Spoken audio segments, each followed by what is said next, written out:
Rural మండల పరిధిలోని ఇరుకోడు వద్ద జాతీయ రహదారిపై ఆర్టీసీ బస్సును ఆపి ఆందోళనకు దిగిన యువకుడు. కూర్గుపల్లి స్టేజ్ వద్ద తన తల్లి చేతులెత్తినా బస్సు ఆపలేదని ఆరోపణ. బండిపై తన తల్లిని తీసుకుని వచ్చి దుబ్బాక డిపోకు చెందిన బస్సు ఎదుట ధర్నా చేశాడు. సుమారు అర్ధగంట ఆగిన బస్సు ఇబ్బంది పడిన ప్రయాణికులు. పోలీసులు వచ్చి సముదాయించడంతో సద్దుమణిగిన గొడవ.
బస్ తీసుకుని వస్తున్నాము.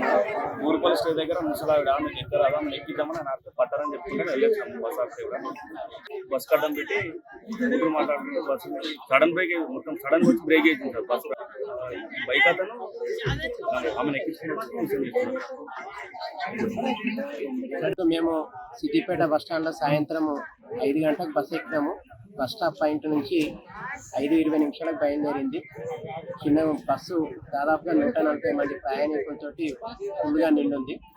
బస్సు నడుచుకుంటూ వస్తే చిన్నగొండగల్లి స్టేజ్ వద్ద కూడా బస్సు డ్రైవర్ ఆపకపోతే సడన్ గా ఒక వ్యక్తి ఒక బస్సు ముందటికి వచ్చి సడన్ గా ఆపితే సడన్ గా బ్రేక్ కొట్టడం వల్ల మేము కూడా డ్రైవర్ ఎంత సీట్ ఉన్నాలో కూడా ముందటికి వచ్చినాం. తర్వాత బండికి తాకుతుండే సడన్ గా బ్రేక్ డ్రైవర్ చేయడం వల్ల మమ్మల్ని అందరినీ రక్షించగలిగిండు. తీరా వచ్చి బస్సు ఎందుకు ఆపలేడని డ్రైవర్తో గొడవ పడడం జరిగింది. అక్కడ స్టేజ్ కాడ బస్సులు ఆపుతున్నాం కాబట్టి చాలా అసౌకర్యం జరిగింది. దాదాపు జరిగి అరగంట అవుతుంది.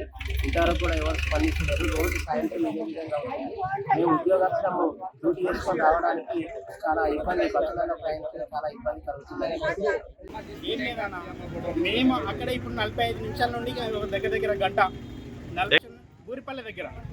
కూర్గుపల్లి స్టేజ్ దగ్గర 45 నిమిషాల నుండి గంట సేపు నేను అక్కడ వెయిట్ చేసిన.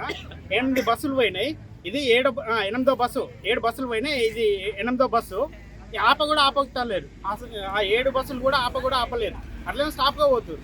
నేనేం చేసిన అంటే ఇప్పుడు ఆడికెళ్ళి నేను కొంచెం ముందుకు వచ్చిన తర్వాత నేను ఫాస్ట్గా వచ్చి బస్సును ఆపడం జరిగింది అంతే. వీళ్ళు ఇంత పెద్ద ఇష్యూ చేస్తున్నారు. ఎందుకు ఆపలేదని క్వశ్చన్ చేస్తే మాత్రం వీళ్ళు ఇష్టం వచ్చినట్టు మాట్లాడుతున్నారు. బస్సులో ఉన్నారు ఎంతమంది నేను లెక్క పెట్టలేదు. ఉంటారు ఫుల్గానే వస్తుంది.